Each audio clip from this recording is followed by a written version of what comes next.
Broadcasting live 4 days a week worldwide from the sunny beaches of Southern California. This is ExtremeHealthRadio.com. I'm Adam Bergstrom from Sunsync Nutrition, here with Justin and Kay of Extreme Health Radio, and we're juicing up the world and spreading love and synchronicity throughout the known and unknown universe.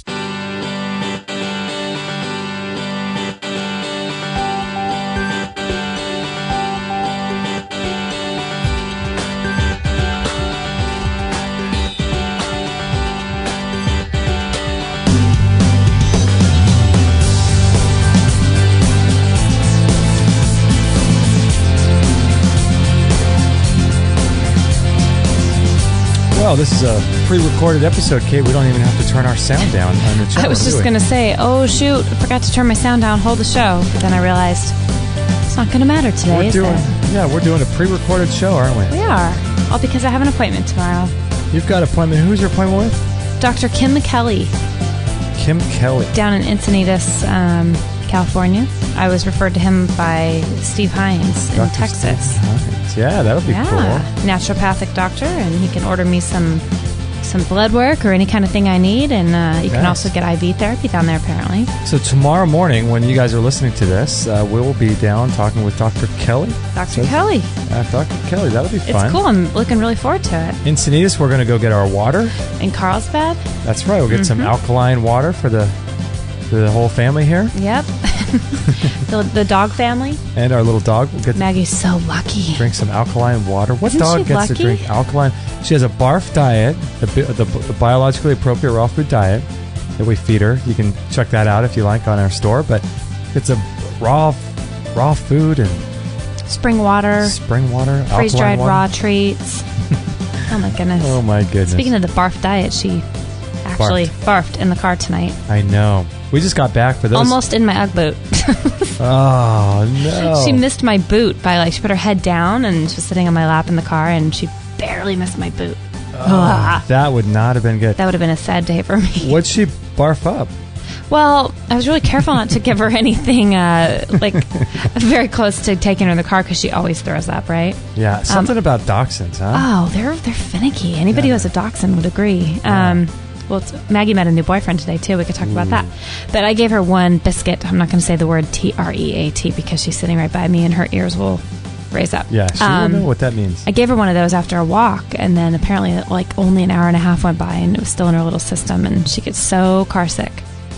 Yeah. That treat almost ended up as mixed with gooey green slobber and almost made it into my Ugg boot.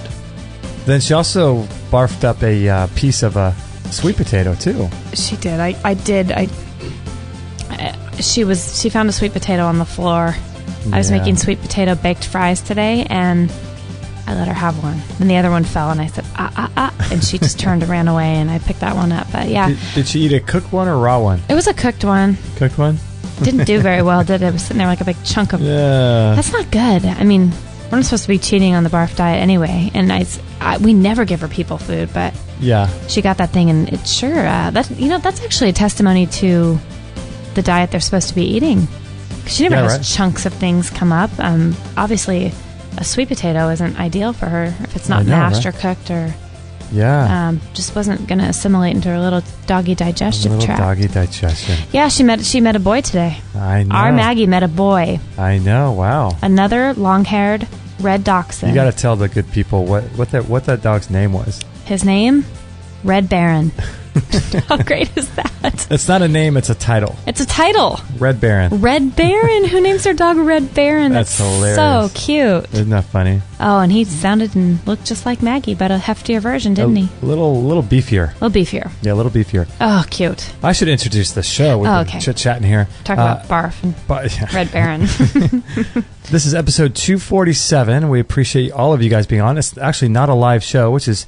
We usually love to have our chat room going. We love it when it's live and people chatting in the chat room and talking about the show as it's happening. But today's a pre-recorded show because, as we said earlier, we're going to be doing an appointment tomorrow for Kate on Friday. So it's a pre-recorded show, episode 247. Typically, we do shows Monday, Wednesday, Thursday, and Friday, 9 a.m. Pacific. And for reference, this is actually going to be released on the 9th of May, but today's Thursday the 8th. So it's Thursday, May 8th, 2014. So I hope you guys are having a great day wherever you are. And thanks for joining us. We've got lots to talk about today.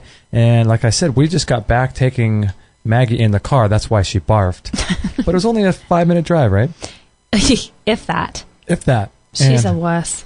She's a wuss. And we took her down to the area of town, which is where we want to one day. Actually, I shouldn't even say want. No, right? So you got to explain. Let's go back. So I finished the very last 3 pages of Louise Hay's book tonight, You Can Heal Your Life, right? Mm-hmm. And I read basically the whole book, but there's like an afterword or something. And I just wanted to be done, so I can start it again because it's that good. Anyway, in the end of the movie, or in the end of the book, she said that she had made a movie in 2008 called You Can Heal Your Life. It's kind of an acting / documentary / just kind of a little bit more about her life and her belief system and things. We'll put a link to that. So, I asked you if you could play it for me while I sat in the sauna tonight before the show. Yeah, because before the show, we just got done walking Maggie over to this other area. Mm-hmm. And so before the show here, I decided, because you wanted to do the sauna, right? Mm-hmm. So we figured to do the show before it gets too late, why don't you sit in the sauna? I'll make us a green juice. Thank you for that, by the way. It was You're tasty. Welcome. Yeah, it's good. Mm-hmm. And then so you were watching. We always like to watch inspirational stuff during our sauna sessions, and we usually watch it together. But you were out making the juice, and I'm watching this, and it's a really neat movie. It reminds me of The Shift, that movie with Wayne Dyer. Oh yeah, it's really good. That was put out by Hay House too, I think. Yeah, it was, right? Yeah, they put out some good stuff. Yeah. But anyway, a bunch of people are in it that I'm familiar with, and Greg Braden is one of them. And you like Greg Braden too, don't you?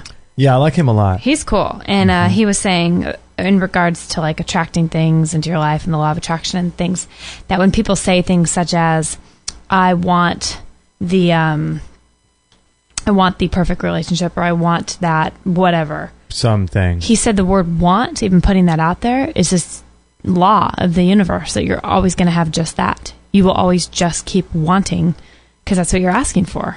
You're saying, I want this, I want that. Well, that's what it'll give you. You always have a want. So you'll get the want. Yeah. And I'm like, wow, it just hit me in a whole new light. And I thought, what kind of affirmations do I tell myself in that way that they're not able to fully, not perpetuate, but, fully come into fruition, I guess. Right. And bam, out of the clear blue, this is what hit me. Okay. A new affirmation that I'm going to repeat to myself. I like this. The most perfect house on the southwest side of town is being prepared for me today. Look at that. I like that. Because we've been walking down, we've been going to the southwest side of town, where it's this really nice part of town where it doesn't get much more like paradise. It's beautiful houses, way out of our budget. At least now. Yeah. But it's basically whatever your dream house is, that's what this is for us. Right, exactly. Yeah. And so we've been spending a lot more time throughout the last week, at least. We've spent a lot of time down there in general. We thought we're going to go weekly and walk that area, walk that neighborhood, be in that, imagine our lives in this neighborhood. And go there and just and get into a higher vibrational state, right? Get there and dream and be positive. And not that we're negative, but just get in that state. Right, because we have had challenges. We're not complaining, but it's been a challenge living where we're at. It's an old building. It's small little place, small little rooms. Really noisy outside. Yeah, very noisy. Less than quiet. Yeah, less than quiet. And I feel like sometimes just our vibration is brought down to a lower level by living here. There's a lot of kind of rough apartment complexes and things like that. That could be more ideal. Yeah. So just being on that other side of town just makes me just feel like relief and a sense of peace. And I feel like my soul just feels so peaceful over there. It's amazing when you go over there, though. It's so it's so different. It's such a different way of life. It's only 5 minutes away by driving. And it's amazing how your mind shifts, your energy shifts, your emotion shifts, and your energy shifts because you just feel at home. And it's probably a good idea for everybody to do something like that if they want to attract something into their life. It's sort of like, it's so funny. I have to say this. People do this all the time with sports, and I know in basketball they'll imagine, or track runners, they'll imagine their entire routine, or they'll imagine the moves that they're going to do, and they'll shoot and they'll pretend like the clock's running down, like 3, 2, 1, and they'll like little kids play, like and he dunks and he scores and that's all what that is, really. Basically, it was just not calling it that. And it was so interesting because today in the gym there was a couple guys there, and they were talking to each other right next to where I was, and the one kid was doing a lot of weight on bench press, and before he was doing it, and these guys are about 22 years old or something, so I wouldn't expect them to know all this stuff, but it's interesting because the one guy, before he was about ready to lift, he said, "Oh man, if I can get 3, I'll be happy. I don't know. I don't know. I'll see what I can do." And then he did it, and he did, I think, 1, and then the other guy had to help him on the second and third one, and then when he was done, the guy that was spotting him, he was helping him. He said, "Oh man, you have to before you do that, you have to envision yourself doing." He said that? Yeah, and he said you have to breathe and say it out loud before you do it, because he goes, "You psyched yourself out on that one, and you know it." These guys were 22 years old. Wow. And it was pretty wild. I love that you overheard that, though. That's pretty I know. But it's true, insightful. When you get, like we are, in that other place, you get out of where you are now and get into a place and start, I don't know what you do. You just kind of get into a mental state of enjoying where you're going to be. Well, that's interesting you had that experience today, because for the first time, we didn't have a show today on Thursday, which we haven't had in a long time. Right. And I was able to go take yoga in the park. It's really neat. It's a donation-based yoga. It is awesome. So I'd heard about it for a few years, and finally, it was so neat to have a morning where I thought, I'm going to go check this out, Wow. So I met a girlfriend up there, and we were, but there's probably 60 people in the park. Really? Taking this yoga class. And beautiful warm day, sun shining on my face. It just felt amazing. And everyone there, it was just very beautiful. I mean, besides the occasional lawnmower of the gardeners in the park, it's next to a resort, and you feel like you're on vacation, and there's just people flowing. It looked like a Tai Chi class, kind of on the grounds. Did you see Anthony Morocco next to you? Of course. Why would... Oh, he does Tai Chi. He does a Qigong. I was going to say, Tai Chi or Qigong? He does Qigong. Tai Chi, though, too? He does. What was I saying about that, though? Oh, no, you got me out of my flow. Just these people are around you doing Tai Chi. Oh, yeah, and it was really peaceful, and it was really beautiful. And then we're doing a little bit of some, more challenging poses, and our legs are shaking, and we're really pushing it. And the girl next to me, I hear it. She's 4 feet away, and I hear it go, "This is effing ridiculous. This is so effing hard." Wow. She's just saying, ugh. And I'm like, this is free donation-based yoga at the park. Why was she and there? The sun is out. It's beautiful. She was so upset. She was probably 20. Wow. And she was just not having it. And I thought, wow, imagine what that does for... I mean, I was having a hard time. My legs were shaking beyond belief. And I thought, this is really hard. And I felt bad even thinking that. But then I thought, I am so grateful I can stand here, that I'm well enough to be able to stand and be in this beauty and challenge myself. But I thought, oh, wow, that's the difference between the girl on my left and the girl on my right. It was all a different frame of reference, a different place in your mind. Yeah. That's how you view things. Wow. It was pretty wild. So that's interesting that we both had an experience with people in the way that they viewed life today, or I know, right? That they viewed a challenge, or it was pretty interesting. 2 different ways of looking at the same thing. Yeah. So we like to go down there, and we're going to make it a point to go down a few times a week, I think, and just get into the dream of living there and doing that. While we put the wiener dog stationery on the fridge, it says, what is that? "The most perfect house on the southwest side of town is being prepared for me today." That is my affirmation that I will repeat and repeat and repeat. I don't want to put it out there with an if or a what or a want, or I don't want any of those statements. Hey, what did we hear recently? Gosh, I can't keep up with the amount of information that comes at us. What did we hear recently about someone saying hope?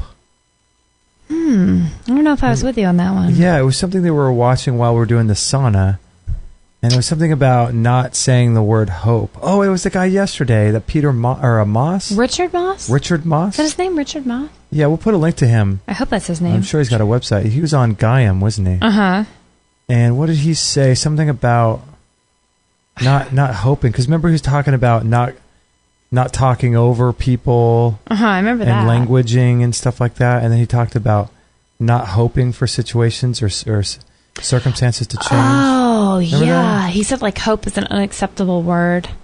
Yeah. Or something like that, because it shouldn't exist. We should never have to hope for things. That's because right. It's like being in the moment, we have all we need kind of thing. That's right, because if you're hoping for something, It you're leaves not, you in a state of want. Yeah, and you're not accepting what's there in the present moment. You're hoping for a different situation or circumstance. So, yeah, that makes a lot of sense. That's what it was. Gosh, good memory. I mean, I remember hearing it, but I was also laying on the biomat, and that thing's like putting a drug in your body. Yeah, you were kind of out. I was a little out of at the time. Yeah, so interesting about those two words, right? Hope and want. Mm-hmm. So if you say, oh, I hope for this, I hope for that. I guess hope is kind of a disempowering word too, isn't it? Because if you say, I hope, it means you kind of don't have any control over the situation. Well, you taught me something really powerful a while ago with stuff when my health kind of was going through some really hard times there last year. Mm-hmm. I found myself saying out loud, I hope that this test come back, or I hope that it's not going to be this, or I hope that, and it was all these, pretty negative things. Yeah. And although I thought I was being positive, it was still a very negative way I was saying the word hope, Yeah, yeah. And you said there is no hoping, only knowing. Yeah. And you really challenged me. Every time I'd say that, you say, there's no hoping, there's only knowing. And I'd have to rephrase, okay, I know that my blood work's going to come back fine. I know that it doesn't even matter what my blood work is, that I'm going to be okay. I know that I have all I need for when I need it. And yeah. that was a really important lesson. And, it still makes me think when I say that word, what is it I'm actually saying? It's taking charge of my thoughts. Yeah, because what comes out of my mouth. When you take charge of your language, it forces you, right, to take charge of your thoughts, because you have to think to speak. That's what it is to me. And so when you take charge of your language, then you take charge of your thoughts. And then once you can do that, then you start, I guess, I don't know, you just start bringing a new reality into your life. You start, affirming things in the right way, and you start removing disempowering words and languaging patterns out of your life and out of the way you speak. And so that's why they say a lot of people can tell how much money so-and-so makes with just by speaking to them for 5 minutes or 30 seconds or something. You can tell all the disempowering language people use, and you can see it. It's challenging to overcome because we've been so brainwashed and so molded. It's so ingrained. Like saying, "Oh, I hope that." I know. I hope that I get this job, or I hope that I get that job, or I want this or that. But it's interesting, those two words. I mean, they're so. Yeah, it reminds ingrained. me of the Yoda quote that you always tell me too. There, what is it? There's no. Oh yeah, there's no try. Trying, only do. There's only do. There's only do. There's no try, only do. Something like that. Every time you said that to me, it reminded me of that though. There is no hoping, only knowing. Yeah. So I like that. We're going to go over there once, probably a couple times a week, and just, you just walk around and it just feels like home, or it feels like where we want to live. That's the plan. Nothing feels more home to me than that place. There's just something about it that just feels right. And yeah, it's going to be amazing to watch it unfold, because there's, as of right now, no way that that's within our budget at all. Not even close. Not even close. We're scraping by over here. Yeah. But I just am going to say that affirmation and surround myself with that neighborhood. And God will bless it. Yeah. Yeah, I think that there's something really powerful in doing that. I don't know what it is. It's sort of like just being. I guess it would be the same as if you were to hang out with a bunch of people that, made 10 times as much money as you did or something, or 100 times more money. And if you spent time with those types of people, it's almost like when you're done hanging out with them, you think, oh, I earn that much too. But then you realize, oh, I don't, Right. I know, but I know what you mean. But while you're with them, it kind of gets you into that mindset. Like, they're not much different than I am. Right. What do they do to get to what they are, where they are? I am with you on that. That's why I like surrounding myself with people, not even just of a certain monetary status, Yeah, but just going over, that's a good act. Yeah. What we're doing is going over there and spending time in the place where we want to live. Because I can imagine how I feel different there. I want to feel the feeling of living in a peaceful situation, a beautiful area. I want to feel that way. And it's not about the money at all. It's just about living at a place where my soul feels connected to the earth and God and nature. And the kind of life you want to live. That's over there. Yeah. For me and you. Yeah. Interesting. I agree. It's interesting, huh? Yeah. Mm-hmm. So we came back and I made a juice, and it was kind of we didn't have any green apples. That kind of threw our juice. You know off. what? But it somehow tasted okay. Because I put that orange in there. Oh, that's right. And normally we don't. I was going to say you put some tender loving touch. Well, normally we don't juice any fruit ever, except the sweetest thing we ever juice is a green apple. Mm. And then what else? Well, I guess carrot and beet we do sometimes. We do how much of a beet do we do? Like a fourth of a beet, right? Mm-hmm. And probably 2 carrots or 3 carrots max. Yeah, max. And then a green apple. And that's about the extent of the sweet. Yeah. And so I was looking around for the green apple, the Granny Smith, and the Granny Smith. Lo and behold, it wasn't around. You know what? And right after you said it, I was like, shoot, I remember that I had that last night. I didn't remember to put it on the list to buy more apples. It's interesting because I thought, at first I thought, what a bummer. But then, you realize that whatever exists is what you need.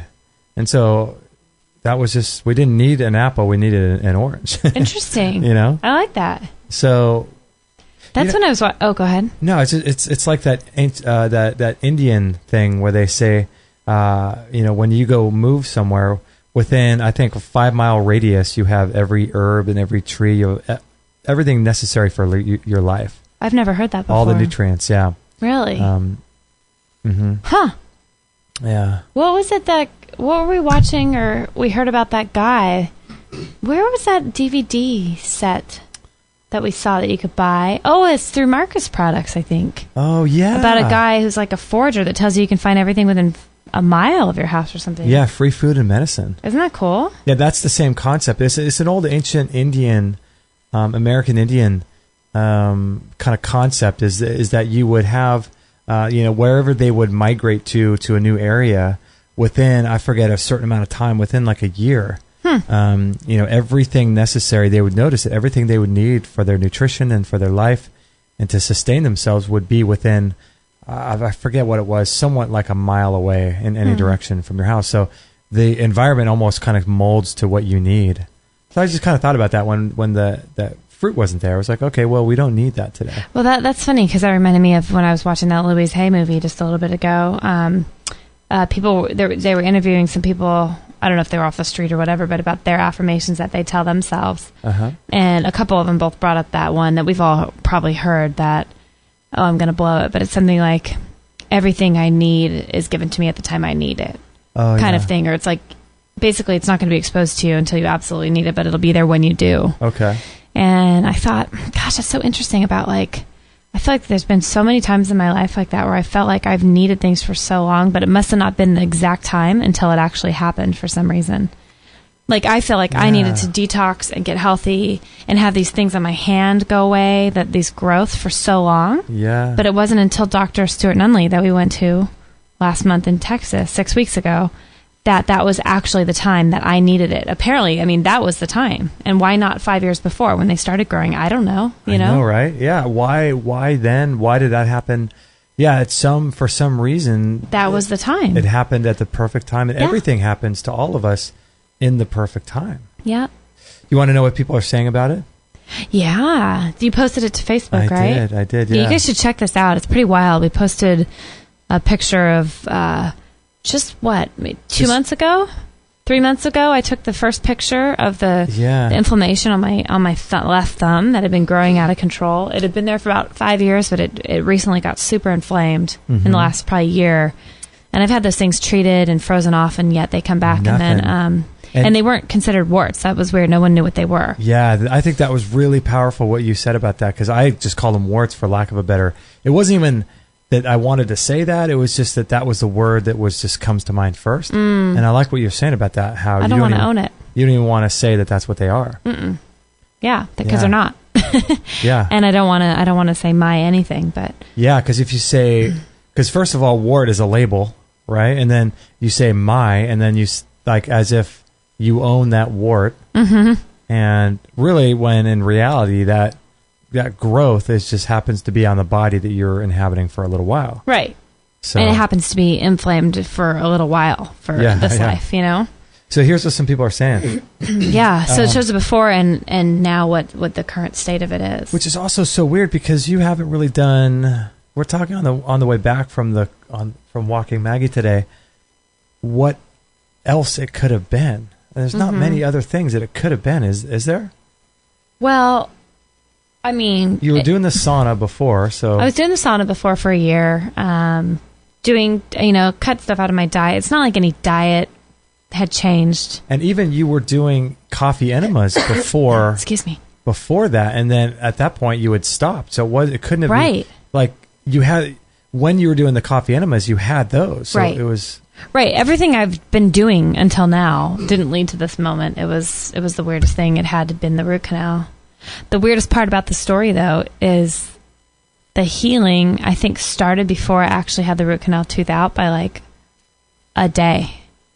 Yeah, so tell this. We jumped on a plane on a Sunday.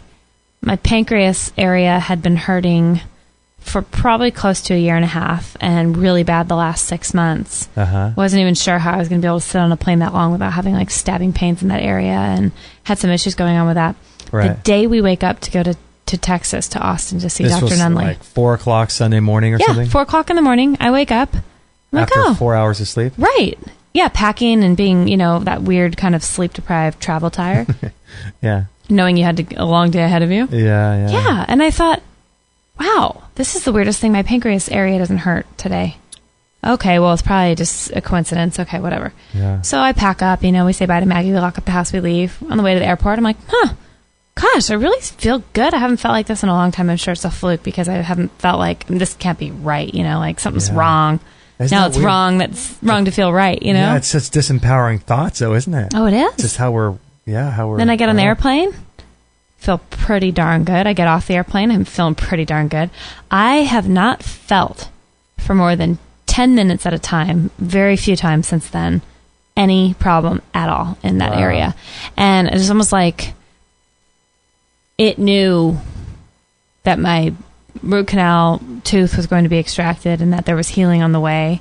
And it was like it almost just surrendered and gave up whatever that was, taking charge of my body and inflaming it. It just gave up actually before. It's like almost like the intent was there to go get healed. Yeah. So I wonder if I actually wouldn't have gone if I would have just continually felt better and had this thing go away anyway. I don't know what to think. It's kind of like that. It's kind of like that same concept we were talking about in the airport coming back. Remember how if people want to lose weight, a really good trick is to fast for a while, and then what you do is when you're doing a fast is that you put food in front of you that you want super bad. Yeah, super bad, like pizza or something, and then you bring it up to your mouth, you smell it, and then your body creates enzymes. Like your mouth will start watering or doing something weird. Yeah, and so your body will start creating these digestive enzymes. But then since you don't eat the food, hopefully, right? Right. That's the goal. Since you don't eat the food. If you have any self-control. Those enzymes go through your body, and they're the most healing, powerful enzymes.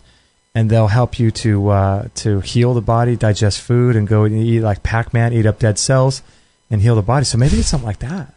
Wow. I remember having that conversation thinking that was the weirdest thing. Yeah. That would make total sense to me. Yeah. So I wonder. So the whole idea is like, my theory is that this is something. So my theory is that on a physical level, your tooth that you had extracted from the root canal was somehow energetically through the meridian points connected to your pancreas. I don't know. But whatever's going on inflammation-wise, it was showing in, I think, both areas. Because, they're both severely better. Well, I was going to say, so energetically, your tooth is connected to your pancreas, probably. Mm-hmm. And then the fact that it happened before you went is almost like a quantum world where there is no time and your body can anticipate on an energetic level, there's no such thing as time. And photons and all these things can exist in two places at once. This is the base foundation of how the universe operates, quarks and all this stuff. And maybe that's what was going on. Well, I wouldn't be surprised, because I had a similar thing happen when I worked with Chris Kaler a while back. I was having some stuff with what felt like my liver. It felt very different than my pancreas at that time, which was strange because it's all kind of in there.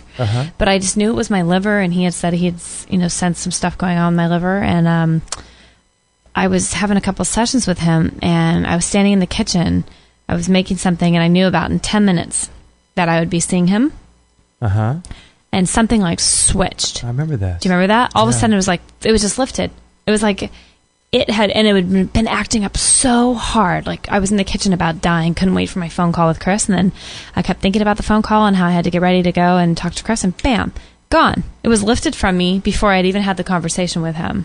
Wow. It was weird. So it's like it knew. It was like, and I think Chris even said when I talked to him, or we talked to him later on the show, he said sometimes when things know they're going to be, quote, cast out for, a lack of better term, that they will try everything to try to attack you before they're basically sent out of your body. Isn't that wild? Yeah, because whatever was after my liver was really, really gnarly. I think in 500 years, we're going to start understanding so much more about what's going on, because they're even able to understand plants can anticipate being cut, and they actually have done tests where they've measured the electrical output from plants and leaves and stems, and went right before they're going to be cut off, and you can see them on a graph that they start screaming. And they're emitting these sound waves. Even it's amazing. Screaming plant. And so a couple seconds ago, I was going to read. I'm sorry. We got off track. Okay. So Michi Nas says, because I said in the picture on Facebook of your hands, what do you think? Do you think it had anything to do with the root canal being extracted? And she says, most definitely. But which tooth was it exactly, if I may ask? The thumb is lung and large intestine channel. So just wondering if it is the corresponding tooth. And Greg says, I have hundreds of cone beam scans of root canals showing massive infections in people who had no symptoms of their root canals at all. There's nothing good about having a pus circulate in the bloodstream from an infected root canal. The conditions that improve when the source of the pus is removed never ceases to amaze me. So to answer your question, yes, it absolutely had something to do with it. Amber writes, our bodies are so amazing. And then Carmel Nolan writes, I definitely agree. Whoops. Let's see here. It went away here. Let me bring up all the comments again. She says, I definitely agree. Would love to know if it is possible to have this work done in Ireland or Europe. I've had one health problem after another since having root canal treatments a number of years ago. Wow. And then, so amazing. Oh, Cherie writes in too. Definitely related, she says. Your friend Cherie. Oh, no way. Definitely related. It's pretty wild, isn't it? Yeah. Yeah, I feel like what's going on is definitely related. I remember looking at the meridian charts and the correlations between the tooth and the organs when we were in Dr. Nutley's office. Yeah. And I remember, I'm forgetting the number of my tooth. Do you remember what tooth that was? Oh, gosh, I don't. I wish I did. This is silly. It's like 6 weeks ago. I don't even remember. Anyway, I remember knowing that it wasn't like I thought it'd be, directly related to my pancreas or my liver. It wasn't. It was intestinal, though, and I do think it had lung in there. I think he or she is right. Wow. Which is interesting. I also got lung. I've never had any problems with my lungs. That I know of. I also got that from a guy at one of those health conventions we went to that was reading my, looking at my nails. And he was looking at my nail beds and said lung function was something that would be something to look at. Really? And, I was really quiet the other day, kind of in a meditation type state on the biomat, and I was going inward and I was contemplating lung before any of this that you just said to me right now.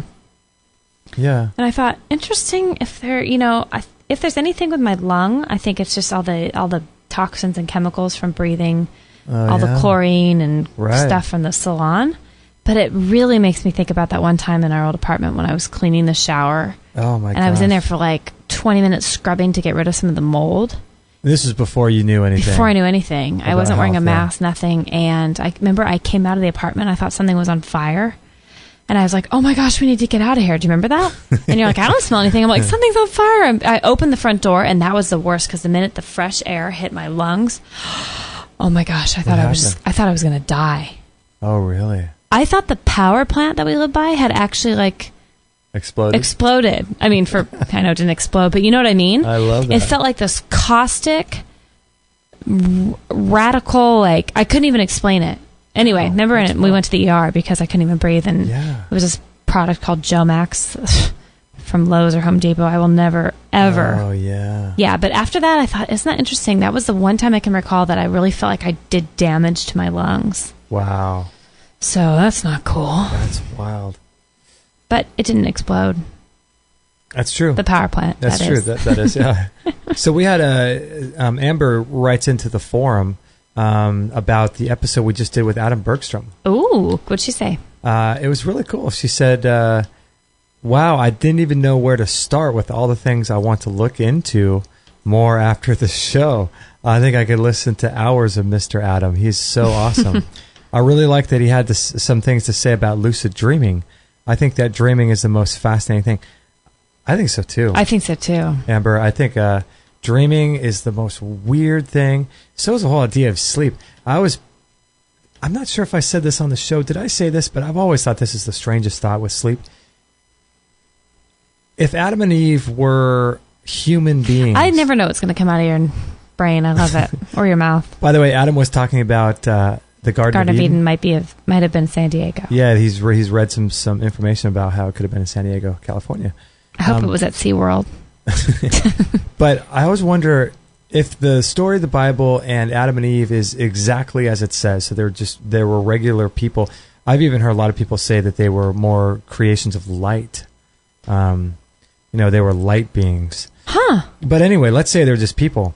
A lot of people say, oh, did they have belly buttons? Have you ever heard that? Oh, I've always heard that. Because they weren't birthed. Born, yeah. But I wonder, what was it like for them going to sleep for the first time? I feel like you've said this before, yeah. Did they just think they were but they didn't know of death. They didn't have any fear. They wouldn't have known death, but they wouldn't have known what this sleepy tiredness.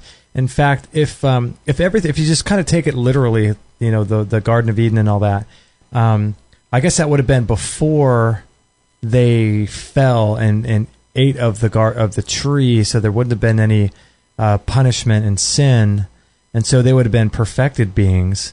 Mm-hmm. But I wonder if a perfected being would have had to have slept, at all.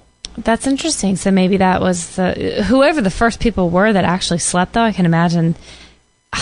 To me, it would feel like you're like, what's happening? Like, you're so tired, you probably don't even care, and you just go into this state, and you wake up, and you're like, oh, I'm still alive. I'm still here. But you probably didn't have any fear of death either because you didn't even know what death was. So that whole thing is like, it's like you say, every night you're kind of going... You're kind of dying. Into like a little coffin for the night, and then you come back out in the morning. It's weird. You have no guarantee of anything. You don't. Right? But somehow you don't care. You fall asleep like you get on a plane. You just trust that you're going to wake up. You trust you're going to get there. And you don't think twice. But you have no guarantees every time you go to sleep. And you just, fall asleep willingly and happily. And, You know what I've been doing before I go to bed at night? It's 8:22, by the way. Is it 8:20? Of course it is. Wow. Is I've been doing some like positive self-talk right as I fall asleep, I guess, I don't know if they're be called affirmations or... What do you tell yourself? Oh, just that I am healthy, I'm happy, I enjoy, and I thank God for all the blessings in my life, and I just reaffirm all the amazing things that I have, and I don't know, I just think it's awesome. I think it's really neat. You want to go to sleep with that kind of positivity, But yeah, dreams and sleeping is the weirdest thing. It used to take me about an hour to get to sleep. Really? Yeah, and my mind wouldn't stop. Something happened like a year ago when I just had this kind of a wake-up transformation in my life, and I I don't think we even had the biomat then, but the biomat just helped. It's like at night, that's my ritual. I lay on it and everything goes away. Like I just zone out. I'm almost in a state of like trance, and then I wander into bed, plop down, and I'm out. Yeah. But the other night when we let our friend borrow the biomat and we didn't have it, I still was out. Something's changed where I'm able to just lay down and there I go. So when you go to bed, you fall asleep in how long do you think? I mean, I probably think under 10 minutes. Really? Probably 5 minutes. I don't even I don't talk to myself. I don't even you used to come over and you haven't done this in a while, probably because you haven't needed to.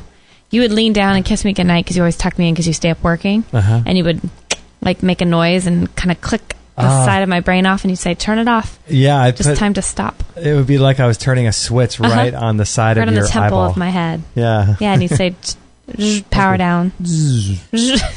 You would. Sounded like a lightsaber.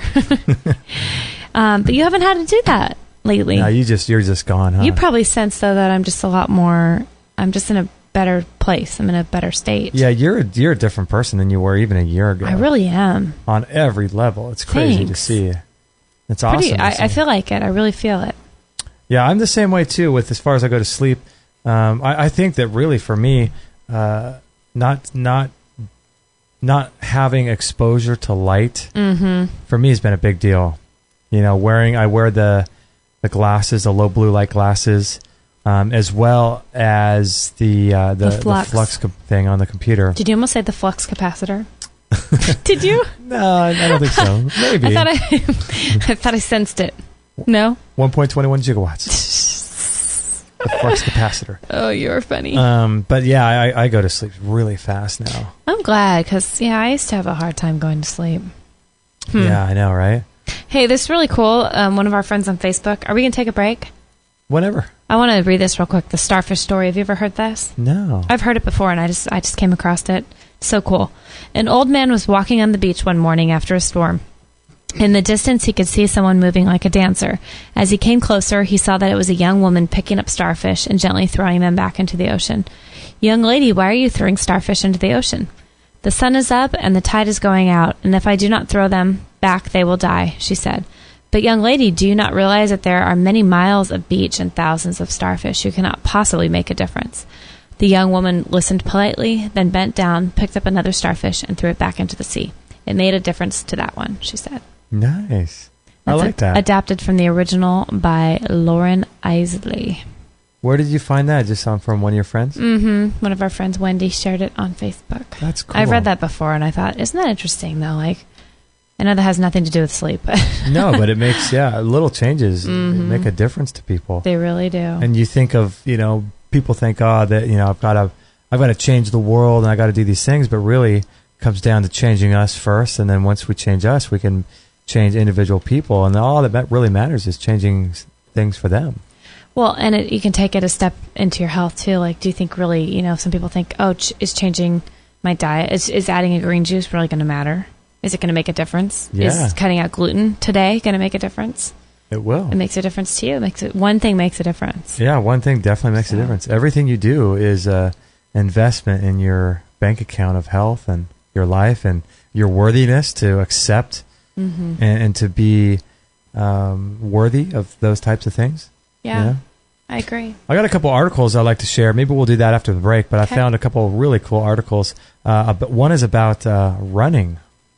Okay. And exercise. All right, bring it on. And also, the other article that I found I thought was really fascinating is about today's adults and how they compare to the same aged adults in a previous generation. Oh, wow. So like a 35-year-old today versus a 35-year-old, 40 years ago or 30 years ago. In their career paths or in their... No, and just in aging. Oh, aging. Yeah, it's pretty interesting. I thought you were talking about like where they were at different times or how we're like behind, like we don't get as much done at young ages. Or... Oh, yeah. Okay, cool. No, good stuff. Well, hopefully all of you guys are enjoying the show. We're just kind of chit-chatting, and I hope that you guys are enjoying the show so far. We're going to be right back right after this break. I have to say, I have been absolutely loving this product by Tristan Truscott and Peter Ragnar called Good Morning, Good Evening Qigong. If you want to listen to the interview we did with Tristan, you can go to extremehealthradio.com/127 And Qigong is a great way to de-stress the body. And as you know, there's a huge component to disease caused by stress. And stress is a huge factor in how we live our lives and the amount of energy we have and the amount of vitality we have. And so, Dr. Shade, what do you think about Qigong? People come to me and they're really sick and they got this blown out neurological system and all this toxicity. And I tell them, you need to do Qigong, Tai Chi. You need to do these things that settle down and restore your neurology, because it puts together all the parts. It puts you back into that state where you can start to detoxify. And so I highly, highly recommend all that. And what about you, Kit Campbell? What do you think about Qigong? Do you like it as well? Qigong is amazing. And the reason that I believe it to be amazing is everything here is energy. That is a scientific fact, if there ever is one. So when you're practicing Qigong, you're actually drawing energy into your body. Your intention, whatever your intention is behind any action, will determine the level of energy, type of energy that you absorb into your body. So your intention behind is very important, just like thought. So when you're practicing Qigong, you're actually bringing energy in and you're bringing out the stuff that might be a bit stale. With Tai Chi, it's totally different. The energy runs underneath the skin because it's more of a martial. This is the Chinese understanding, by the way. It's more of a martial art. So Qigong is very, very good for bringing that energy into the body, and just fantastic. If you're interested in picking up this Qigong course by Tristan Truscott and Peter Ragnar, go to extremehealthradio.com/Qigong. That's QIGONG. And you can learn more about it. There's a great video on that page, and you can learn more about it on that page. And I highly, highly recommend this product. I love it myself, so go ahead and check that out. extremehealthradio.com/Qigong.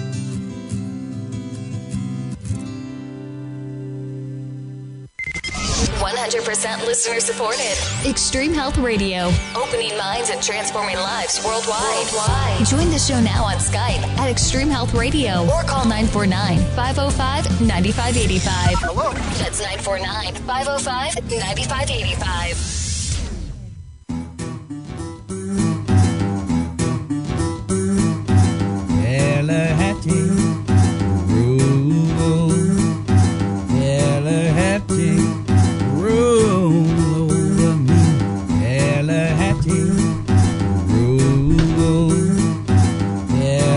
Thank you, everybody, for joining us. This is episode, let's see here, 247. That's correct, right? Yeah, 247. And Kate, you are going to... Kate's coming back into the studio here. This is going to be fascinating. Check this out, Kate. So during the breaks, we usually get up and move around, go to the bathroom or whatever, right? Mm-hmm. And so during this break, I went to the bathroom, and I usually set my stopwatch, right? Because I want to know how much time I have when I'm in the bathroom, or if I go to the kitchen or something. I want to know how much time I have, right? Right. And so when I was just sitting here, I stopped, and I'm going to take my watch off. Okay, pass it over. Pass it over, and look at the time. I didn't even look at my watch as I stopped it. Crazy, right? 2:22:44. That's 44. That's milliseconds. This happens to you all the time. What is the chances? I mean, the chances are 1 in a million. Of even getting the hour and the seconds. Well, no, that's the minute, the second, and the millisecond. Oh, the minute, the second. Wow. I mean, any of those to align. 2 minutes, 22 seconds, and 44 milliseconds. This has been happening to you all the time. It happens all the time. It's insane. Well, I'm gonna look up what this means right here. Yeah. Oh, yeah. We've been talking to Adam Bergstrom. Well, you said that you found an article about that, didn't you? Well, I did, and which is interesting. The 2.2s have been what I've been seeing all week, and then that's funny that you just had the 2.22. Do you happen to have that article around? Or? Mm-hmm. Yeah, it's from, you can find out a lot about numbers and sequences and doubles and triples online. This is crazy. I should take a picture of this. Yeah, you should. That's pretty... yeah, don't start it again. No, I'm going to take a picture of this and just put it on.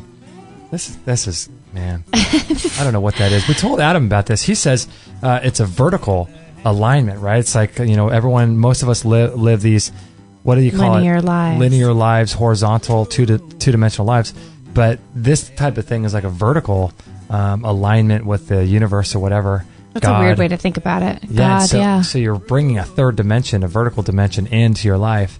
I don't know why it includes like seeing numbers all of a sudden. It's bizarre. It's really weird. Yeah, there's this website called Mojon or Mohan.com. Uh-huh. I'll put a link to it. Talks about number sequences, and this site claims that they think that it's the angels who are trying to communicate messages by showing sequences of numbers. Uh-huh. But here, I'll read 222 because that's the one that you and I keep coming. Maggie's trying to dig through the floor. She's got no blankets there for her to. Her affirmation is, "I can do this. I will get through the floor. I will burrow a hole through the floor. I will make Red Baron my boyfriend." 222. Our newly planted ideas are beginning to grow into reality. Is that right? Mm-hmm. Keep watering and nurturing them, and soon they will push through the soil so you can see evidence of your manifestation. In other words, don't quit 5 minutes before the miracle. How cool is that? Oh my gosh, 222. And that, so we're just it's talking, not done. We're just talking about our place where we want to live. So maybe that's what it's talking about. Maybe, and I've seen it all day. And apparently you needed to drive that point home by stopping your watch at that moment. Craziest thing. I didn't even look at my watch. I just stopped the stopwatch because I wanted to reset it for the next time we do a commercial. That's been happening to you all the time, though. Like when we're watching stuff at night in the dark, and you're on the I'm on the Biomat, and you're on the Bellicon. I'm on the Rebounder. You'll stop it like that, and you'll freak out. I'll hear you in the other room go, "You won't believe this! It's 3:33 and 22 seconds." Or it's nuts. Isn't that crazy? Something good's happening. Well, you want to hear the last sentence? I do. It said, where was I? 22s. Yeah, I love that. In other words, don't quit 5 minutes before the miracle. Your manifestation is soon going to be evident to you. So keep up the good work. Keep holding positive thoughts. Keep affirming, and continue visualizing. Really, we're just talking about that. Well, there you go. Because I remember I found this article, but I didn't read what the specific numbers were. Yeah, I heard you mention that earlier about how you found this article, but we wanted to share it. And what were your seconds? 33. 2 minutes, 22 seconds, 44 milliseconds. Oh, 44. Okay. The angels are surrounding you now, reassuring you of their help and love. Don't worry, because the angels' help is nearby. You know what we'll do is on this show page, I'm going to take a picture of my stopwatch here. I'm going to put it on this show page. You should, because that's pretty trippy. Pretty bizarre. Episode 247. But why are we not surprised? Yeah. I'm not surprised. I mean, I think it's really neat, but... Crazy, huh? Yeah.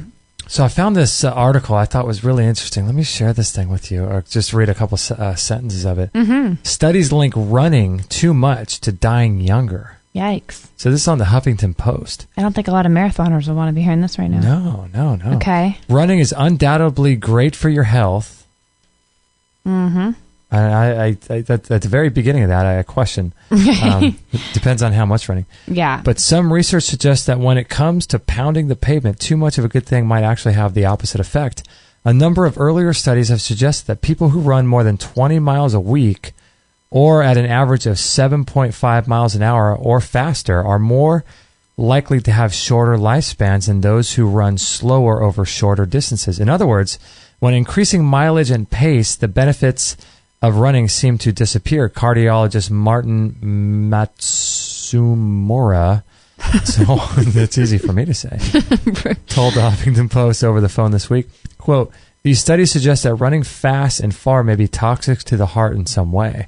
But some running enthusiasts are skeptical. In 2012, for example, a writer for Runner's World took issue with the study linking endurance running with reduced longevity by pointing out that the researchers had not considered other health factors such as body mass index, smoking habits, and hypertension when making their conclusions. So the people that love to run are saying, no. No. Dr. Matsura, you're wrong. Matsumoto. A new study conducted by Dr. Matsumura, however, is now challenging this counter-argument. So this counterpoint and point counterpoint. It's like a ping pong match here. Got to get a little debate form here for these two people. Interesting, though, huh? You know, I love it. Like, I wonder who wakes up that day and thinks, I'm gonna do a test. I'm gonna do an experiment, and this is my study I'm going to do. And I think of that study. I know, right? It's like somebody out there had that idea one day. Like, this is the study I'm going to do, and I'm going to figure it out, and I'm going to do whatever kind of poll I have to do or track this. I mean, There's so many odd studies out there. So amazing. He says here, ultimately, Matsumura said researchers still need to figure out the optimal dose of running for health and longevity. The underlying cause of the link between training, mileage, and longevity remains unclear and should be the topic of further study, he says. And until further studies can help physicians personalize their advice on exercise. You know what? Here's the thing. If you feel good doing something, just do it. Don't listen to a study. Well, you know what I'm saying? Like, don't. Yeah. Why do you need that person's or that study's opinion? I mean, are you going to really leave your house and say, you know what, Dr. Matsumoto says no, not to run? I mean, I don't know. I mean, I've heard Dr. William Wong says. I was going to say he was the one, right? Yeah, he's great. Dr. Wong was on our show, and he said that anything over 27 minutes 3 times a week is damaging to the heart. Well, and he says also short spurts of that. Like, aren't you supposed to run for a minute and then stop for a few and then run for a minute? Like, very short spurts of very strenuous on the heart activity. Makes sense. Yeah, that's what he says. Like, very, very short and explosive. And then you kind of ramp down. But you don't run for 25 minutes or I'm sorry, for like an hour. I don't know, though, but obviously the people that love to run are going to, question this finding, but I thought it was pretty interesting. That is interesting. Yeah, I mean, thank God I'm not really a runner. I don't really like to run, so. I mean, actually, I do like to run, though, if I could. Your knee, ever since you kind of tore that thing, then. I like the zen of it. I like the, it's almost like a meditation.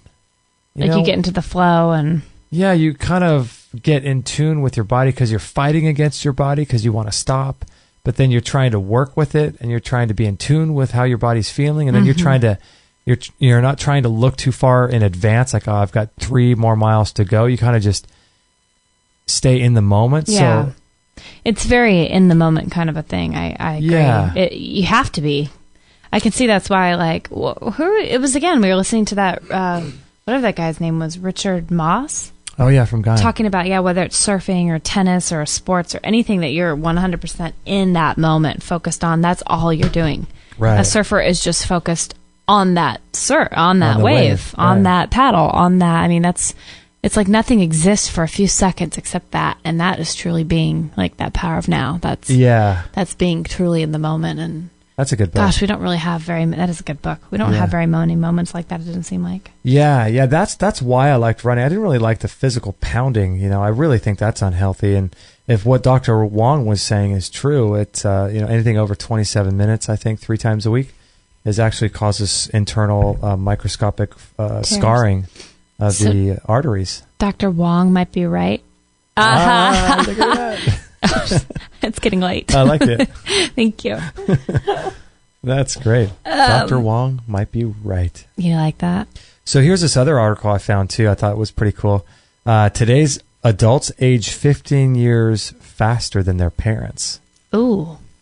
This is kind of strange, huh? Does it give bullet points like why? Probably the food we eat and the stress level we have or something? Let's see. I'll read a couple sentences of it. Today's 30-year-old people are in such poor physical condition that they are 15 years older than their parents and grandparents when they were at the same age, states a new study. A Dutch scientist writes in the European Journal of Preventive Cardiology, today's young men and women are significantly more likely to suffer from obesity, hypertension, and diabetes than the older generations in their same age bracket. This conclusion is based on monitoring 6,000 volunteers, ages 20, 30, 40, 50. As the researchers found, the new generations have poor, quote, metabolic health than their older ones, and they face much more metabolic problems such as hypertension and obesity. In fact, today's 30-year-olds are 20% more likely to have overweight. That doesn't make sense. To be overweight? To be overweight. In fact, today's 30-year-olds... I have overweight. are 27% more likely to have overweight compared to their older generations. Similarly, today's 20-year-old women are twice as likely to be obese compared to those who were at this age 10 years ago. So even 10 years ago. The modern young adults are doing much worse than their ancestors. The frequency of obesity in today's 40-year-olds is similar to that in 55-year-olds in the previous generation. That's no bueno. So this is written by Anna Lamind. Is that right? Yeah, Anna Lamind. Learning-mind.com. I'll put a link to the article. Interesting. Yeah. I agree. I think today's people are sicker than ever before. Well, it seems to be, doesn't it? It really does. I mean, you're seeing kids with autism and all kinds of diseases and yeah, I know. Crazy things, you know? Sad, huh? Yeah, autism rates are going through the roof and ADD, ADHD. People are just, seems to be high incidence of people not being well. Yeah, it's sad. Yeah. That's why we are hopefully doing what we're doing. I mean, that's our intent. Yeah, wake people up a little bit. It just makes me sad. People make me sad. I just want to give the world a big fat hug and give them a green juice. I know. Truly. Check out this article I found. You're going tit for tat here. I am. I know. I'm like, I can one-up you about Qigong. Oh, yeah. Because our friend that we were talking to in the last couple of days has really been struggling with anxiety and a lot of other stuff. And it's, that was a sad one, too, because I saw so much of myself in the past years in him. And I just, my heart went out to him. And people, This is a friend of yours, right? Friend of ours, yeah. Mm-hmm. Anxiety just can really be debilitating. And yeah. So, obviously everyone's on their own journey to come through the other side, hopefully in the way that they need to, but I wanted to assist him the best I could. So we let him borrow the biomat and our diffuser with some essential oils and just a couple of books to read and things like that. But I ran into him again the day after and asked how he was doing. And he said, a little bit better, but he feels like when the anxiety and stuff truly is at its peak, that his energy is just being sucked out of his body, like just flowing out. And he had never heard of the whole, hey, maybe we're born with a certain amount of chi and everyone's kind of allotted. That's like an Eastern philosophy, isn't it? Yeah. Our stance or whatever. Yeah. That you're born with a certain, we all come into the world with a certain amount of chi. And then once it's expended, it's gone. You can't get it back. But I think what Qigong, tends to disagree with, right, is that they say that you can build up your chi and store it back in your body. Do they claim that you can get it all back, or it's just replenishing so that you don't completely lose it all? I don't know if as far as any people making claims, but I know that they say that you can restore, you can build chi, and you could store. So some of the things like Rishi tea and some like Ormus and doing these exercises like Qigong help to bring and restore the chi that you've lost over the course of your life back in your body so that you can use it to heal and you can use it to have energy to do your work and things like that. And so you can use it in whatever way you need to use the energy. But they do talk about that, yeah. Because it's like Qi, Jing, Qi, and Shen are the three noble treasures, I think. So if we ever have triplets... That'd be good. I like that. Our little son Chi. Come on, Shen. Our daughter Shen. I like that. That's good. Jing, sorry. Shen. Go ahead. That's hilarious. Say that 5 times fast in the mall on a crowded Christmas day. Get over here, Shen. Shen, Chi, Jing. But yeah, that's kind of the three noble. I think Shen is more of a spiritual energy. Allows people to connect with God and have a religion, and Chi is more your energy. I think it's that you use on a daily basis, like your emotion, your fire, how you interact with the world. And Jing is more like I think it's a deeper energy, like a life force energy, possibly maybe how long you live, that kind of thing. But it's that kind of idea, though. It's kind of like you have a little bucket every day for the daily stuff, and once it's gone, it's gone. I thought this was interesting. We can post up a link to this, developurenergy.net. Because we really believe in the Qigong. I need some Qi. I know, right? In the Qi tea, maybe. And the Qigong course that we highly recommend that we use. Yeah, the one from What is it called? What am I? Good morning, good evening, Good Qigong. morning, good evening, Qigong. Anyway, there's an article on this. It's interesting. It says the benefits of Qigong practice are very real.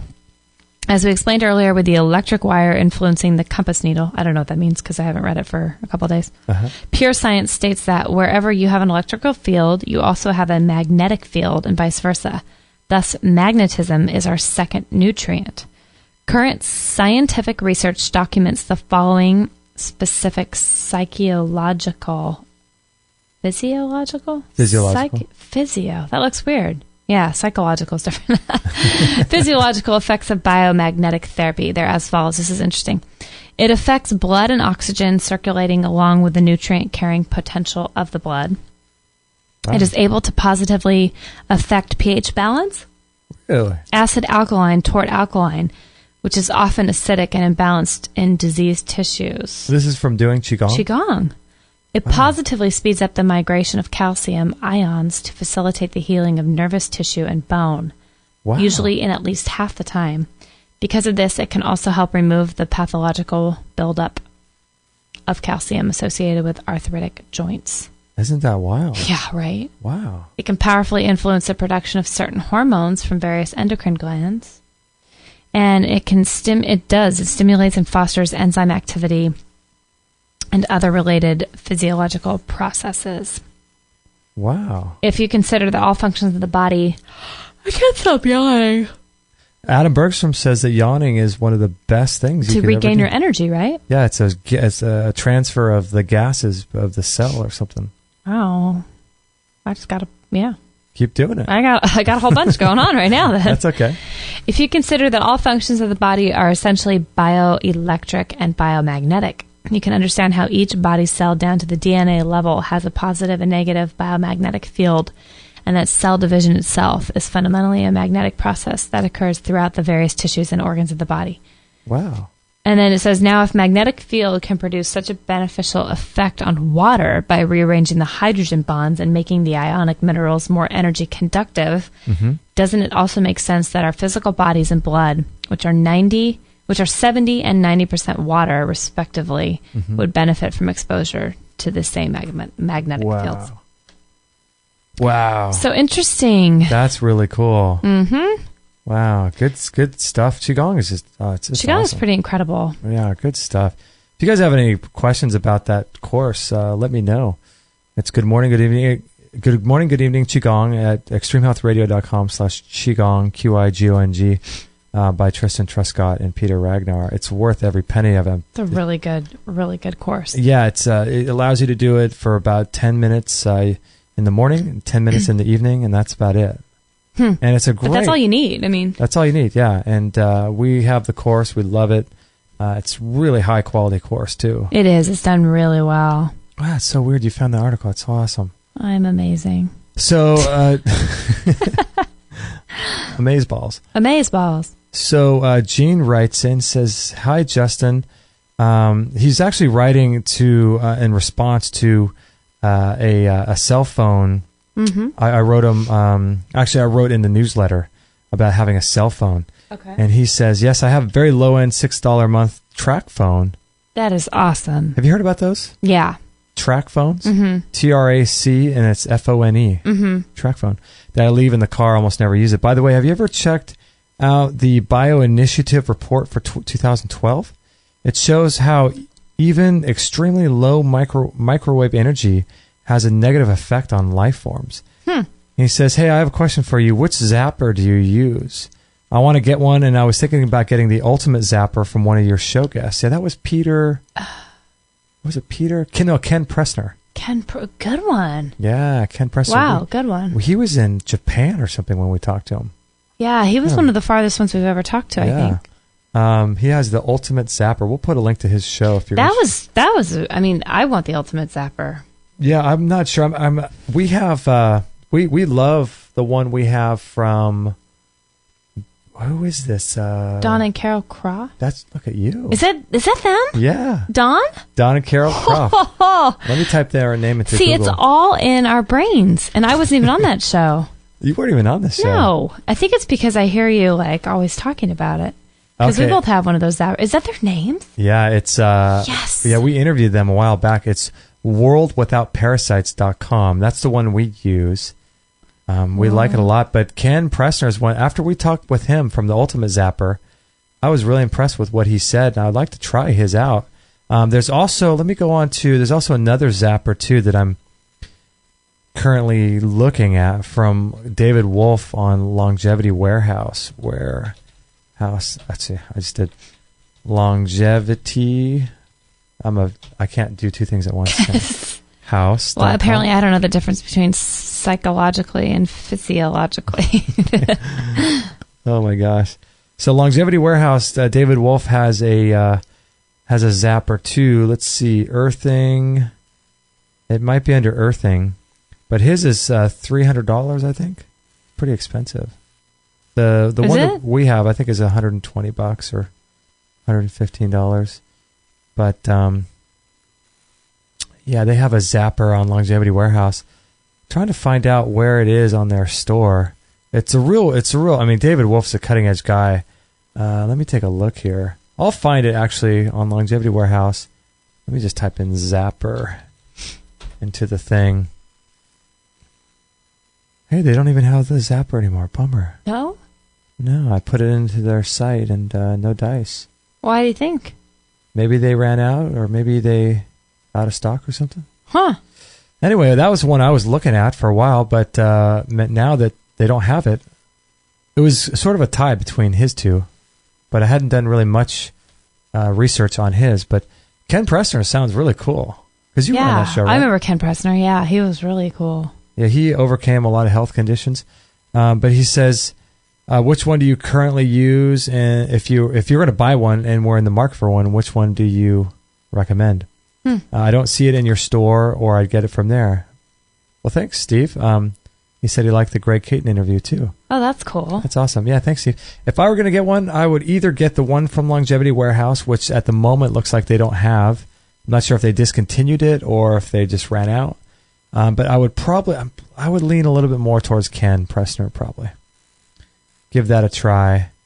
Let me see how much that one is. Ken Pressner. Yeah, I remember looking at the time, and it wasn't cheap. Yeah, I think it might be pretty a little pricey. Pretty pricey. It's zap.intergate.ca. Let me go to order. Let's see here. Surprised it's not Stargate. Intergate. Stargate. Oh man, Stargate. Hey. Yeah, I'm looking here. I don't see it. It looks like he's got so much on here. I'll have to look. Kate at stargate.com. Can't talk to you now.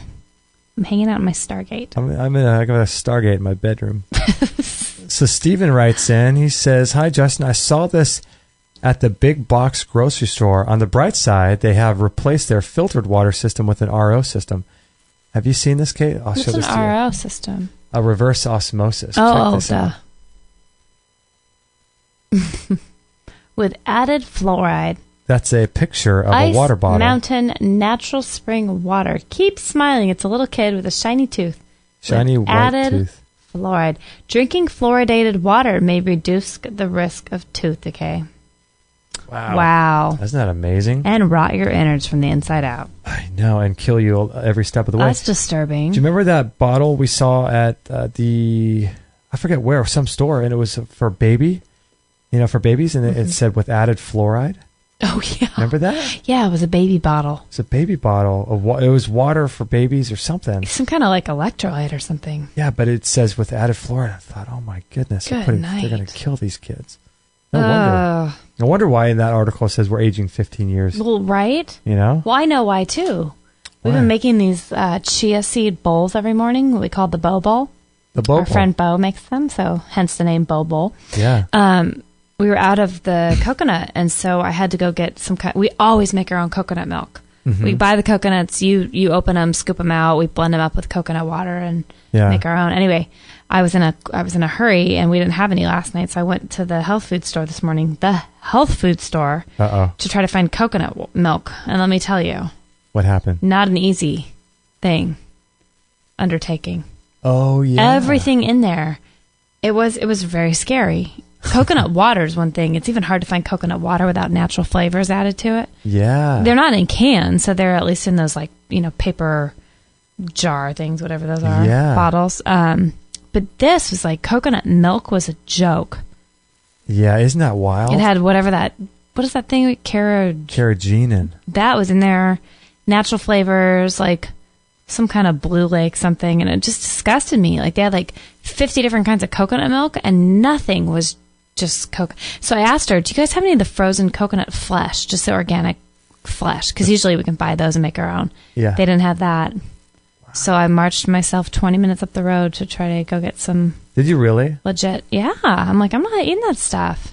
Yeah, carrageenan. If I've heard some really bad things about that, less than amazing things. Yeah. What'd you hear? What is it? I don't know. I'd have to do some research again. If you're listening to this, maybe you can pop into the forum, or if you were listening live, you could do the chat room thing. But carrageenan. I've heard some really negative things about that. But then all the natural flavors and Blue Lake 5, yellow number 8. I made that up. I don't think there's yellow number 8. probably is. Yeah, maybe. Well, we can make it up now. I have a comment. Oh, yeah. Were you done about the zapper? I think we were. Yeah.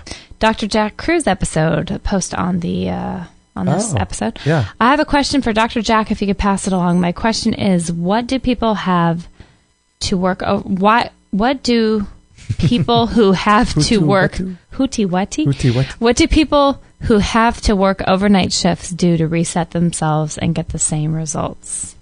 Elion. Oh, he's talking about the exposure to EMFs, I think. Do you know the answer to that? Light. Yeah, let me go. If you go to our website.com/Jack, JACKKRUSE,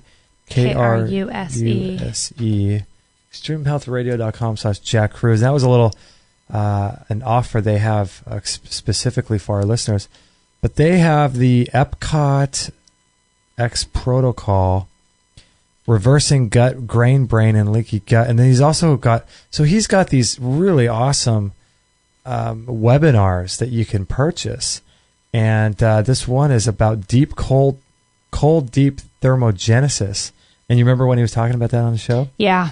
That was wild. I got cold thinking about it. Yeah, he says, learn what deep cold thermogenesis is and how it's used for optimized living, including in longevity, anti-aging, fat loss, and high-performance athletes. Dr. Cruz explains how cold thermogenesis works and how you can begin deep cold thermogenesis in your own life. And so the idea, I think what Jack uses to offset a lot of the electromagnetic field frequencies and the blue light is this cold thermogenesis, where he gets in, he describes... Because he was the surgeon or the doctor in the ER for all the time, right? With all those blue lights all over the hospital. He's a brain surgeon. Brain, that's right. Yeah, and he talks about what cold does to the body and how when you expose yourself to incredible cold, what it does to the tissues, to your circulation. And have you heard about these things called the cryo tanks or cryo spas or whatever? Have you heard about those? No, that's interesting, though. When I go to the deli where we buy our grass-fed meats, they call it cryovac. Really? When they get the meat and they put it into a... like a vacuum seal? and then they put it in there and they call it cryo. Really? So what's this called? So this is called cryovac or cryo... I just said what you said. It's getting late. We seal ourselves up like a piece of meat and we die. I think I see a Halloween costume. Shoving your whole body in one of those machines would be quite interesting because it looks like it would hold Maggie. No, it's called maybe a cryo chamber. I'll put a link to it, but it's basically what you do. It's a lot of athletes are doing it, but I don't think they understand what's really happening because they're doing it for performance training. But it's the same idea. What Dr. Cruz is talking about with a cold thermogenesis and sitting in ice baths. But what it's doing is it's all your blood is being circulated around your body, and it's coming out to the most outer points of your body where the skin is. So like it's becoming the most surface, like it's being drawn to the closest to the skin. Yeah, it's being pulled. And so what happens when you get into these this cryogenic chamber, which goes like a negative 300 degrees or something. Wow. It's incredible. Well, you only do it for about 3 minutes. But what it does is it pulls all that blood from your outer tissues, and it all goes to your organs and to your life-sustaining organs, like your heart, your lungs. And so all the blood goes there. And when the blood goes to these organs, it almost like it rejuvenates the blood with new stem cells. And then when you get out, all that blood, all that new, fresh, oxygenated, rich blood full of stem cells then gets dispersed back out to injured areas of the body or other places of the body where it needs to heal. Gotcha. And so like gathering all the troops, equipping them, and then sending them back out. Yeah. To fight the big war. Oh, look at you. I like it. Yeah. So that's kind of what it's doing, and that's the same thing. What's doing is what Dr. Kruse talks about, the cold thermogenesis. So write a children's book on that. I know, right? That's how it works, though. That's what it is. Yeah, and so it's really fascinating. Yeah, so for your question about the exposure to blue light and the electromagnetic field radiation, I would recommend listening to Dr. Jack Kruse, his webinar on cold thermogenesis.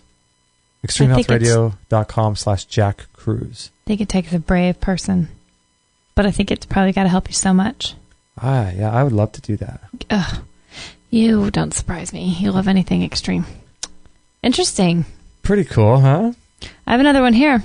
Yeah? Yeah, for you. Uh-oh. Putting on the spot. For me? Hi, Justin. Greetings from Belgium. Finally, I can take some time to get back to you. First, I want to give you a big thanks for all the work you and Kate are doing for us, your listeners. That's nice. Oh, nice. It's very soothing to listen to both of you, and it's so nice to hear a couple be so in tune with each other. My biggest struggle is to search which food is really good for me, because mentally there is so much controversial information out there that makes you confuse what is good with what is not. Right. I listen to your programs every day for the past weeks, and again today I heard about the paleo diet, and I really want to start with that after I know what all the types of food are that you can eat within that diet. Uh-huh. A suggestion for a guest, I want you to point you to Elliot Holst, because he is also because he takes also in a whole range of approaches to become the strongest version of you. He may have some good information, especially bioenergetics, I want to learn more about. Yesterday, I listened to the guy of the emotional code and find it interesting, but I don't believe all that clearing of emotions is that simple to take away. I practice also EFT and a form of NLP, but I still struggle with a lot of anger and grief in me. It is, I'm sorry, I can't read tonight. It is not so that emotions that you already worked on some level and that have more come to the surface so that you can eliminate them with techniques like, for example, the emotion code, because if it's all that simple, what are we doing here, and what about the things you have to work out with other people to learn and grow from? I get it. I was also wondering how your knee is after that show and Kate's neck. Thank you so much for making all the information available. Kind regards, and I hear you guys tomorrow again. Nico. Nice, Nico from I Belgium. know what Nico's saying, because it is interesting with that emotional stuff. Yeah. I have a friend going through that right now, one of my best friends that's dealing with dealing with a lot of the emotion stuff. Whoa. Apparently there's a demon hanging out my throat. That's hilarious. Just kidding. So she's finding some healing, and I think people do really get healed from emotional stuff through that, in my opinion. Oh, yeah. But I know what Nico's saying as far as, what are we put here to work through and grow and learn if we don't have any, quote, emotional stuff still lingering? I mean... Yeah, but couldn't it be where, like, let's say stuff that we have in our own lives is really holding us back, right? It's stuff that we're dealing with. It's stuff that's kind of holding us down. And so what I see what he's saying, if we, what are we really here for if we can just overcome our problems like that? But what if you were to overcome your problems, through the work like the emotion code, and if you were able to clear those blockages, and then that would clear up your life to be able to do what you are here to do. Mm-hmm. You know what I mean? So maybe that's... I always think, too, maybe it's like clearing it up so that the next thing you are here to learn, you can get through that one and then move on and clear it out. And then because being a human, unfortunately, we're always going to have these situations and things. And I don't feel like you're ever going to fully deal with anything, to be honest, because new things will find you. I mean, even if you're living in underground under a rock, it seems like things will find you, Yeah. It's just part of being alive. But yeah, I agree. I know what Nico means, and I know what you mean, and I find it interesting. Yeah, you know what? Nico is probably the third or fourth person that says we need to talk to Elliot Holst. Do you know who he is? I know, but I keep hearing this name. Do you know who he is? Yeah, I like him a lot. He's really really doing some cool work. I gotta search for him. Let me just find out what his website is. Elliot Holst. Elliot. Oh, that's like E.T. It was. You knew that's what that was, right? Oh, is that what it was? Yeah. Did you not know that? Remember how he's all sick and he's yeah, good one. Good one that you caught that from that really scary bad impression. So thank you. We do get along very well. I know, that's right. Hulse Strength, HULSE strength.com. He does a lot of weightlifting and bodybuilding and stuff, but he's much more than that. He does a lot of like motivation, energy work. Nice. He's really into success, and he's really, nutrition. But you look at him, and he just, he's always doing videos from his gym. Mm-hmm. So he looks just like your typical kind of weight trainer guy. Yeah. But when you start looking into the work that he does, you start realizing this guy's got a lot more. We should talk to him. He's Elliot Hulse. Nico's probably the fourth person who said we need to talk to Elliot. Well, when things start popping up, when you start paying attention. Elliot Hulse. We got an email just a few seconds ago from Tanya. Oh yeah, this is cool. This is interesting. Hi, Justin and Kate. Listening to your Free for All podcast, May 5th version. Writing with regard to a guest who I would recommend on the psychology of eating, etc. Oh, yeah. Mark David, who you have no doubt heard of, runs the Psychology of Eating. He has a course that can be completed through his institute, the Psychology of Eating. He has done numerous talks on different summits, and he has held one himself. Excuse me. He is super cool in his approach, and I have considered studying with him myself. It's just a fascinating subject. Anyway, you must check him out. Also, he has a great YouTube channel under the Psychology of Eating. I think he would cover all the bases that the guest who wrote in was suggesting. Keep doing the great shows. You both rock, Tanya. Nice. That's cool because I remember, that last show we did last Friday, right? Or Monday or whatever, May 5th. Yeah, May 5th. What day was that? Yeah, that was a Monday. Yeah, there was someone, I forget who it was that wrote in, remember? And they're like, what the heck are we supposed to eat? Like, I don't know enough about... Basically, can you talk about the food we're addicted to and the foods that, what is the psychology of eating, basically? That's right. So that's really helpful that, Tanya, you sent that in. Thank you. We should work on getting Mark David then. Yeah, have you heard of him? I have, yeah. In the Psychology of Eating, they had a summit recently, I think. Those summits are really cool. That's what it sounds like. Yeah, he had the Psychology of Eating summit that was I think they just ran that. Nice. Pretty. Man, today's world is so much cool. Like, you can get so much information out there. It's just incredible. Everything is just right at your fingertips. Right at your fingertips. I know, right? Yep. So I got another email here. Let me read this one here, and we'll close off the show here pretty soon. Darren writes in, hey, Justin and Kate, I recently found your show while searching for information on One World Way. So far, I've listened to 4 shows, and they've all been amazing. Thank you for the great information. Just wondering if you've ever done a show or a review on longevity products, in particular, Beyond Tangy Tangerine by Dr. Joe Wallach. Beyond Tangy Tangerine. Now, in fact, I've heard of longevity before. And I've also heard of Dr. Joe Wallach. He's actually on our list of people to contact to be on the show. That's cool. I did a search, but nothing came up. Have you heard of Longevity or have any comments on their products? I'm trying to find some honest reviews on these products. Thanks again for doing what you're doing. Well, I appreciate that, Darren.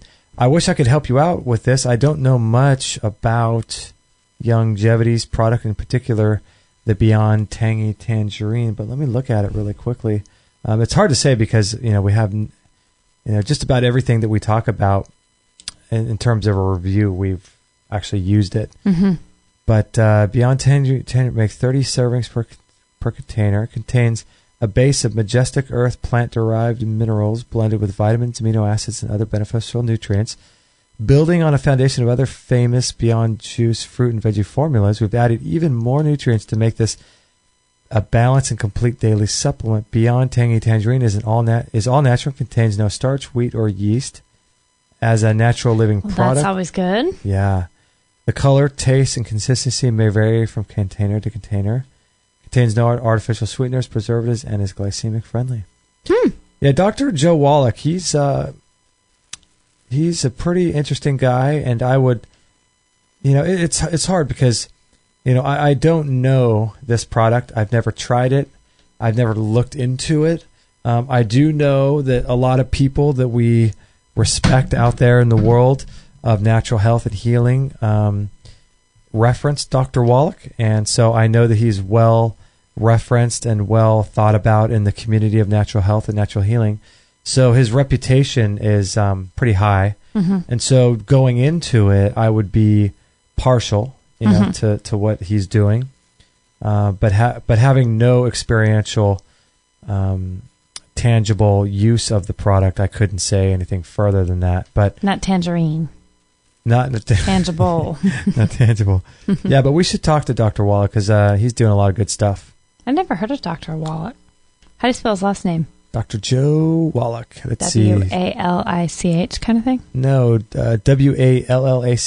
Oh, wow.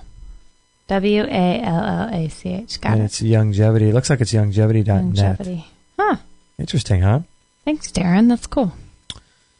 No, yeah, it's hard. I've never heard of that, and at least you've heard of Joe Wallach. I have not, but I hope we get him on the show. But, yeah, I'm up to try anything, and obviously it's just our experience with the product. Like, you know, we've had some issues with the One World Way stuff, and even though we love it and we try it, it's like you never really know, you know, what's happening with these products throughout time. But we enjoy it, and we believe in it for the most part. And even though there's some funny, weird things going on with it, we'll just recalibrate and see how we feel when hopefully they correct that. But yeah, what we need to do is have Stephen Hewer do a third party test, so that there's confirmation that there's the actual amount of protein in the product that his producer is claiming.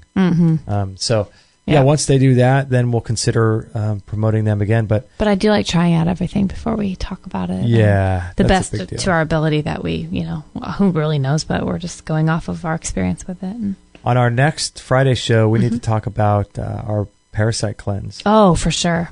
And what's going on with that, because we're taking Marcus's product. Yes, we are. No, 90-day. 90-day. Parasite cleanse.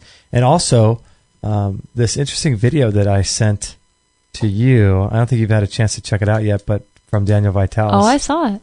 Oh, did you watch it? I saw it today. On circumcision? Uh-huh. Pretty interesting, huh? Pretty interesting. Yeah, so we'll talk about that maybe on the next show. Yeah, that was a pretty funny... It was a really serious subject matter, but it done in a funny way. And slightly inappropriate. Was it? I thought so. Yeah. But it was funny. Yeah, it was funny. But yeah, I mean, it's definitely pushing the envelope a bit, I thought. Yeah. No, but the whole idea of circumcision, right? I mean, that's a big deal. Yeah, it is a big deal. Yeah, we should talk about that. Well, I think hopefully we can get Daniel on talking about some sexuality issues because he's really knowledgeable in a lot of that stuff. Oh, yeah, definitely. He was the one posting the video, so yeah, he's the man. We should talk to him. Yeah. So thanks everybody for joining us on this show. That was fun. Yeah, I feel like we got through a lot of good stuff, and hopefully you guys are having a good day wherever you are in the world. Or night. It's like we're all having a big slumber party. I know, it's actually 9:15 here at night, so it's getting late for us. We're getting old. No, we're not. No, we're not. We're only a certain amount of revolutions around the sun. We're getting younger every day. Yes, we are. Affirm. Episode 247. I'm going to post a little picture, Kate. We're going to have to take a picture of my watch here. Okie dokie. 2:22:44. Better not erase that. I won't erase it. Cool. And so, you couldn't even get back to that if you tried. No. That'd be the hardest thing to try to stop that millisecond or whatever that is. Yeah, the milliseconds, like almost impossible. There's no way. Yeah. Anywho. Yeah, that's almost impossible. So what I'll do on this episode 247 is I'll create a link to our forum, and if you guys have any thoughts about any of the things that we talked about on the forum, or if you can answer any questions and help other community members answer the stuff that we posed on this show page, you can go to our forum, and that's where all the conversations are happening after the show. So I highly recommend joining this community of our listeners so you can get to know other people. Step on over into the forum. Yeah, lots of stuff going on there. So we'll put a link to that forum on this show page, episode 247, and as well as all the show notes and stuff like that. So good stuff, good stuff. And Kate, I think we have a quote, don't we? Let's end with it. Before we will say goodbye, let's leave you with something to ponder throughout your day. Here's an inspirational quote for this episode. Oh, I was thinking it was the creepy voice. I'm confused. Oh, I made it so that you didn't have to hear the line. Oh, that wasn't that though. That was a fun fact one. I thought I was waiting for it. No, that was inspirational quotes. Yeah, I'm off. Yeah, you're I'm losing today. it. Okay. Anyway, let's go into the Zen zone. I'll read this quote. Okay. From Karen Salmonson. That's quite a last name. I'm not sure if that's how you say it. Oh, wow. Okay, she says, it's not just what we tell our kids that they learn. They also learn from watching what we do. Basically, whatever we parents do around our children, they eventually inhale into their system. That's a little intense. It is. Let's do that one again. I'll try to read it again without yawning. That was good. It's not just what we tell our kids that they learn. They also learn from watching. Oh, no. Hold on. My computer went black. Oh, it did? Okay. Okay, start again. Okay. It's not just what we tell our kids that they learn. They also learn from watching what we do. Basically, whatever we parents do around our children, they eventually inhale into their system. Thank you for listening to this episode. Maggie says it's time to go for now, but our mission does not end with this show. Justin and Kate will be back with another interview packed full of ideas, discoveries, and unique ways to regain your health. Head on over to extremehealthradio.com/subscribe and instantly download our free gift too that contains cutting-edge strategies to start making healthy lifestyle changes today. No material on this blog is intended to suggest that you should not seek professional medical care. Always work with qualified medical professionals, even as you educate yourself in the field of live food nutrition and alternative medicine. I'm not a doctor, nor am I offering readers or listeners medical advice of any kind. None of the information offered here should be interpreted as a diagnosis of any disease, nor an attempt to treat or prevent any disease or condition. While information in this blog and during this podcast is discussed in the context of numerous conditions, it can be dangerous to take action